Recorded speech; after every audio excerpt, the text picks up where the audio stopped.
Assalamualaikum warahmatullahi wabarakatuh. Alhamdulillahirabbil alamin. Puji syukur kita ucapkan kepada Allah Subhanahu wa taala di mana pada siang hari ini kita masih diberikan kesehatan dan kesempatan untuk mengikuti pembelajaran online kita pada hari ini, ya. Untuk anak didik kami kelas 11, ya, hari ini materi kita adalah sudah sampai ke laju reaksi, ya, laju reaksi. Nah, minggu yang lalu kita sudah membahas materi tentang termokimia, ya, termokimia. Jadi hari ini materi kita adalah laju reaksi, ya, laju reaksi, ya. Nah, laju reaksi itu apa pengertiannya? Apakah pengertian daripada laju reaksi? Nah, laju reaksi, ya,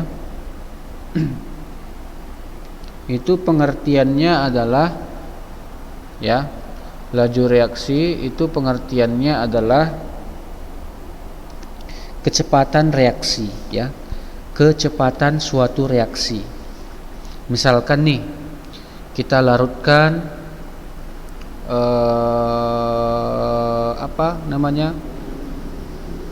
kita larutkan misalkan vitamin C, ya. Vitamin C itu kan dia bulat seperti itu, ya kan? Vitamin C yang dia dalam bentuk kemasan, kan ada dalam bentuk tablet vitamin C. Nah, itu kita masukkan ke air dingin misalkan. Nah, itu kan dia vitamin C-nya itu kan akan larut dalam air, akan bereaksi dia. Nah, jadi berapa lama vitamin C itu larut ke dalam air?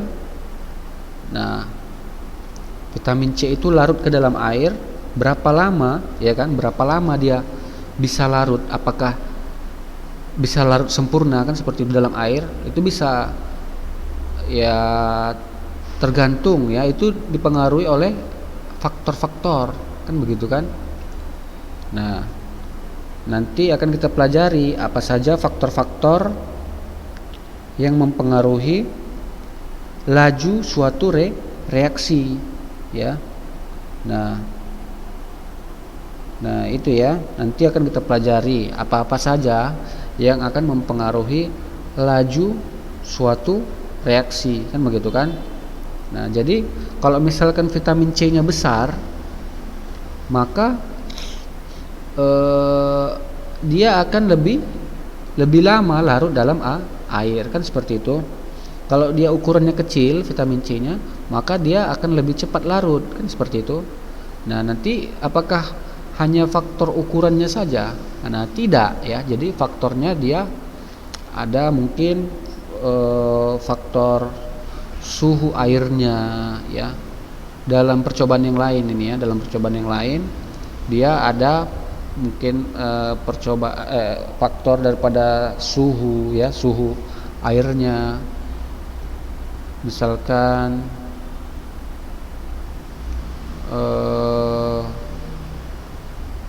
kalau dia suhunya dingin, waktunya akan lebih cepat mungkin, ya kan?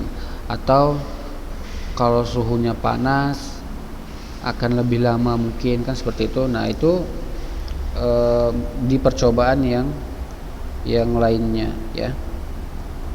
Nah, jadi, ya, ada beberapa faktor yang mempengaruhi laju suatu reaksi, ya. Nah, yang pertama, ya, yang mempengaruhi laju suatu reaksi itu adalah ukuran zat, ya. ukuran zat. Nah, jadi misalkan laju reaksi itu dipengaruhi oleh ukuran zat, ya seperti tadi, misalkan vitamin C-nya kecil, vitamin C-nya misalkan dia ukurannya besar. Nah, itu dia akan lebih lama ya reaksinya dibandingkan dengan ukurannya kecil, kan gitu kan. Nah, suatu zat padat akan lebih cepat bereaksi jika permukaannya diperluas dengan cara mengubah bentuk kepingan menjadi serbuk atau ukurannya diperkecil, ya. Nah, jadi kalau misalkan suatu zat itu akan lebih mudah bereaksi, ya, apabila ukurannya diperkecil, ya, apabila ukurannya diperkecil atau diubah menjadi kepingan atau serbuk, maka dia ukurannya akan lebih karena ukurannya lebih kecil, maka dia akan lebih mudah bereaksi, akan lebih cepat bereaksi. Nah, itu ya, dalam bentuk serbuk ukurannya lebih kecil tetapi jumlahnya banyak. Nah, dan luas permukaan bidang tumbukan antar zat bereaksi semakin besar. Nah, akibatnya kemungkinan jumlah tumbukan yang terjadi semakin banyak sehingga laju reaksi meningkat. Nah, laju reaksinya meningkat, ya. Nah, seperti itu. Nah, jadi semakin kecil ya ukuran suatu zat, maka laju reaksinya akan semakin cepat. Nah, dalam kehidupan sehari-hari pengaruh luas permukaan terhadap laju reaksi banyak dimanfaatkan. Contohnya ketika sedang makan, ya kan? Ketika mengunyah makanan. Nah, maka makanan yang lembut dan halus akan lebih mudah dicerna. Ya, akan lebih mudah dicerna atau bereaksi karena permukaannya luas. Ya. Jadi kalau misalkan makanan yang halus itu akan lebih mudah dicerna atau bereaksi karena permukaannya luas. Dengan demikian sari makanan akan lebih banyak diserap. Ya. Nah, itu ya. Nah, contohnya misalkan pedagang makanan seperti pedagang bubur kacang hijau dan gado-gado memanfaatkan pengaruh luas permukaan terhadap laju reaksi dalam menjalankan kegiatannya. Pedagang bubur kacang mengiris terlebih dahulu gula merah sebelum dicampurkan ke dalam kacangnya. Adapun pedagang gado-gado menggerus kacang goreng ketika membuat gado-gado. Nah, ini bisa kita perhatikan gambarnya. Luas permukaan total kubus kecil lebih besar dari luas kubus kecil yang digabungkan. Ya. Jadi, nah luas permukaannya itu maksudnya ketika dia sudah dipecah kubusnya, maka ini kan semakin luas permukaannya kan dibandingkan yang ini, kan lebih luas yang ini. Nah, setelah dia dipecah, maka dia luas permukaannya ini akan lebih luas dibandingkan dengan kubus yang masih digabungkan. Jadi luas permukaan kubus yang ini dia lebih luas dibandingkan dengan kubus yang belum dipecah. Nah, seperti itu dia ya. Semakin kecil ukuran zat, luas permukaan akan semakin besar. Semakin kecil ukuran zat, maka luas permukaan akan semakin besar. Oh, maksudnya setelah kita pecah ya, dia semakin kecil nanti ukurannya, maka nanti luas permukaannya akan semakin besar. Nah, seperti itu dia ya. Kemudian faktor yang kedua yaitu suhu ya, faktor yang mempengaruhi laju reaksi yaitu suhu. Nah, pernahkah kamu melarutkan gula? Nah, gula dimasukkan ke air dingin atau ke air panas. Manakah yang lebih cepat larut, kan begitu kan? Nah, jadi suhu mempengaruhi apa? Mempengaruhi laju reaksi ya. Nah, mempengaruhi ya laju reaksi. Jadi reaksi gula tersebut di dalam air, apakah dia cepat atau lambat, itu dipengaruhi oleh suhu. Jadi semakin tinggi suhu ya, semakin tinggi suhu reaksi, maka semakin cepat pelarutan berlangsung. Nah, jadi semakin tinggi suhunya, suhu airnya semakin tinggi, semakin cepat pelarutan berlangsung. Jadi kalau gula kita masukkan ke air panas, maka dia akan lebih cepat bereaksi ya, dibandingkan dengan kita masukkan ke air dingin ya. Nah, gula lebih cepat bereaksi apabila kita masukkan ke air panas dibandingkan dengan ke air dingin ya. Oke. Nah, selain mempengaruhi kecepatan pelarutan, suhu juga mempunyai kecepatan suatu reaksi kimia. Nah, jika suhu reaksi dinaikkan, akan terjadi penambahan energi sehingga pergerakan partikel menjadi lebih cepat. Nah, akibatnya semakin banyak tumbukan antar molekul bereaksi sehingga reaksi akan berlangsung lebih cepat. Ya. Nah, jadi jika suhu reaksi dinaikkan, akan terjadi penambahan energi sehingga pergerakan partikel menjadi lebih cepat, sehingga semakin banyak tumbukan antar molekul bereaksi sehingga reaksi akan berlangsung lebih cepat ya. Kenaikan suhu reaksi mengakibatkan bertambahnya energi kinetik molekul-molekul bereaksi sehingga energi kinetiknya melebihi energi aktivasi ya. Oleh karena itu reaksi akan berlangsung lebih cepat ya. Nah,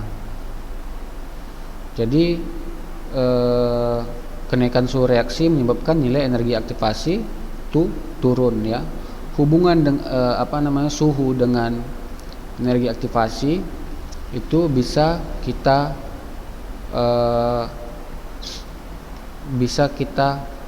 lihat ya. Itu dia hubungannya bisa dijadikan rumus ya. A itu apa? Faktor frekuensi tumbukan. Kemudian E itu adalah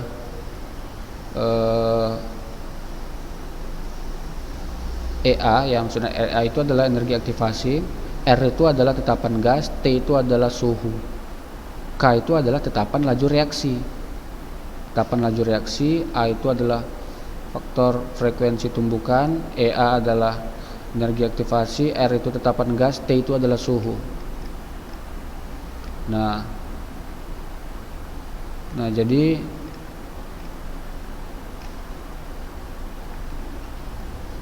ini ada contoh soal, misalkan jika pada reaksi setengah N2 tambah 3/2H2 menghasilkan NH3, kecepatan reaksi berdasarkan N2 dinyatakan sebagai Vn dan berdasarkan H2 dinyatakan dengan VH. Maka persamaan perbandingan Vn terhadap VH adalah Vn banding VH sama dengan setengah banding 3/2. Fn yaitu 1 banding Fn banding Fh 1/3. Fn berarti 1/3 kali VH. Nah, berarti di sini kecepatan reaksi N2 itu sama dengan kecepatan reaksi N itu sama dengan 1/3 kecepatan reaksi H ya. 1/3 kecepatan reaksi H. Nah, oke. Kemudian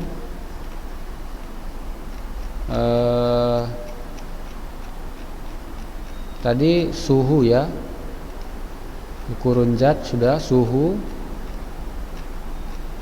Kemudian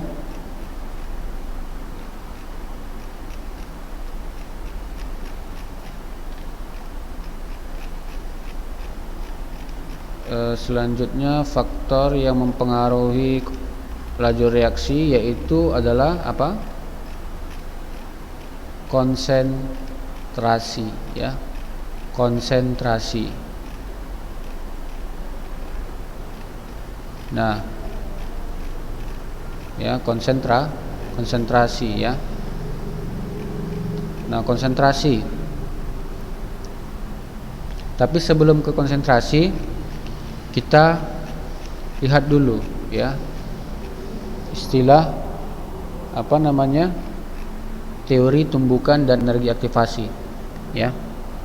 Nah, teori tumbukan dan energi aktivasi. Jadi reaksi kimia itu suatu proses suatu zat menjadi zat lain, ya. Nah, jadi di situ kan kalau misalkan terjadi suatu reaksi, maka dia akan terpecah, ya, akan terpecah molekul menjadi zat-zat yang lain. Misalkan molekul H2O, maka dia akan terpecah menjadi H dan O, ya kan? Nah, jadi reaksi itu artinya adalah apa? Terjadi interaksi atau terjadi tumbukan, kan begitu kan?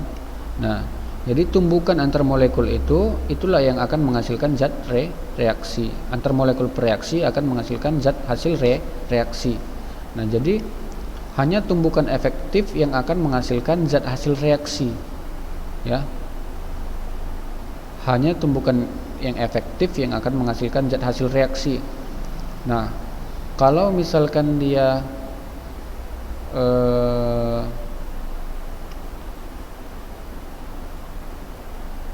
tumbukan yang efektif, ya, itu bergantung pada posisi molekul dan energi kinetik yang dimilikinya. Nah, jadi energi kinetik. Jadi setiap molekul itu kan memiliki energi kinetik, ya, memiliki energi kinetik. Nah, atau bisa disebut dengan energi aktivasi. Jadi, apa hubungan antara energi kinetik dengan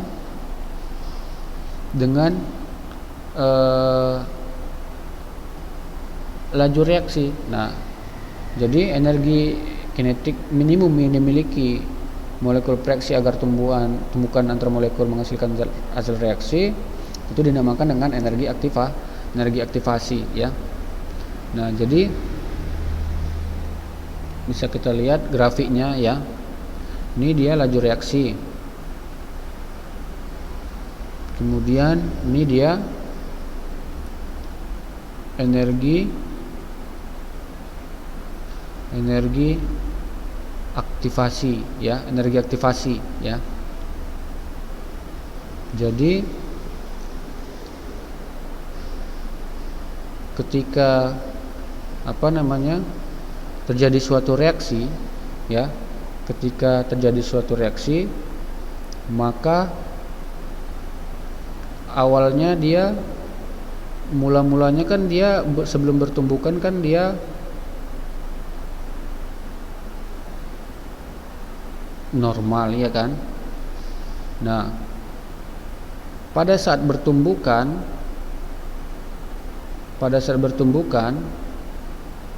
maka energi aktivasinya, ya, energi kinetiknya, ya, itu dia akan naik. Nah, ketika mau mencapai hasil reaksi atau mau menghasilkan produk, ya, produk atau hasil reaksi, maka dia akan turun. Nah, akan turun, ya.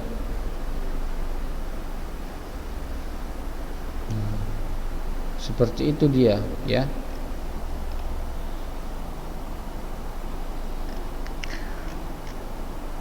Nah, ini agar NO, N2O dan NO, ya, itu bereaksi dibutuhkan energi minimal 209 kJ. Nah, ini energi aktivasinya. Nah,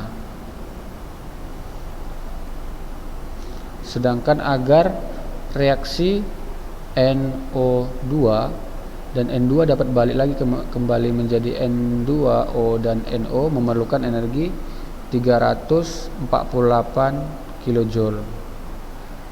Sebagai tambahan, pada saat puncak energi semua atom dari N2O dan NO bergabung sebelum terurai lagi menjadi produk, tahap ini disebut dengan tahap transisi, ya. Nah, berarti nanti di sini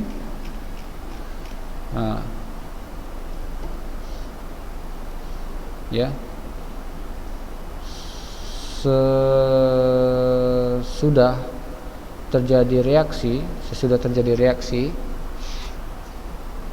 ya, sampai dihasilkan produk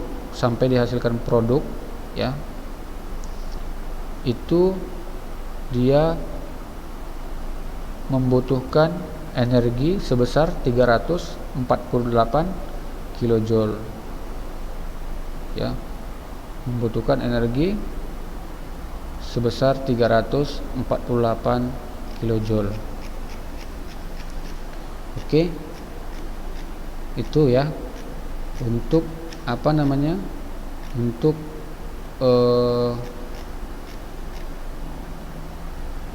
energi aktivasi, ya, untuk energi aktivasi. Kemudian kita lanjut ke yang ketiga, yaitu pengaruh konsentrasi terhadap laju reaksi. Nah, kalau konsentrasi semakin semakin pekat, ya, semakin pekat. Konsentrasi itu kan artinya kepekatan suatu larutan. Nah, jadi semakin pekat suatu larutan, maka laju reaksinya akan semakin lama, ya kan? Tapi semakin encer suatu larutan, maka laju reaksinya akan semakin cepat, kan begitu? Artinya semakin besar konsentrasi, maka laju reaksinya akan semakin kecil. Sedangkan kalau dia semakin lama, semakin kecil laju konsentrasi, maka laju reaksinya akan semakin besar. Nah, seperti itu dia, ya. Nah, kemudian katalis. Katalis itu artinya zat yang mempercepat suatu reaksi. Nah, zat yang mempercepat suatu reaksi yaitu apabila ditambahkan ke dalam suatu larutan katalis, maka dia dapat mempercepat atau memperlambat reaksi. Nah, kalau misalkan dia katalis itu dia ada dua. Yaitu katalis heterogen dan katalis homogen.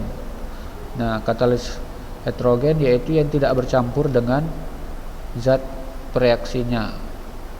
Sedangkan kalau katalis homogen ya yang bercampur dengan zat reaksinya. Nah, katalis artinya adalah zat yang ditambahkan ke dalam suatu reaksi, yaitu untuk meningkatkan energi kinetik, ya, meningkatkan energi kinetik suatu reaksi, ya.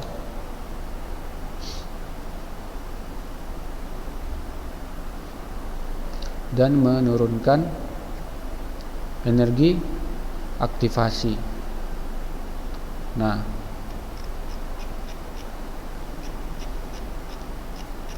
untuk katalis itu bisa dilihat, ya. Katalis bisa dilihat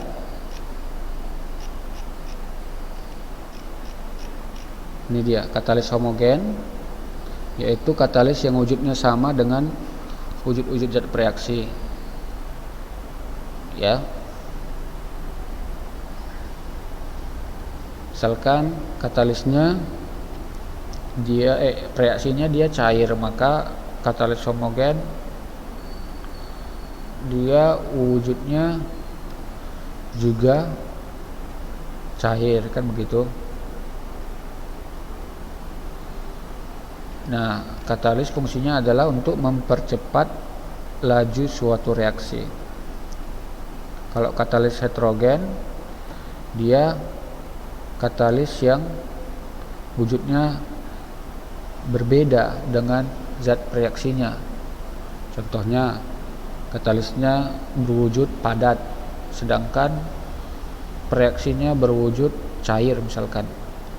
Nah, itu yang ditambahkan ke dalam zat reaksi untuk mempercepat laju suatu reaksi. Demikianlah ya materi kita pada hari ini ya. Lebih dan kurang mohon maaf ya atas segala perhatian. Ustaz ucapkan terima kasih. Nah, hari ini kita tidak ada kuis ya. Hari ini kita tidak ada kuis. Minggu depan kita akan bahas tentang perhitungan ya laju reaksi. Demikianlah. Assalamualaikum warahmatullahi wabarakatuh.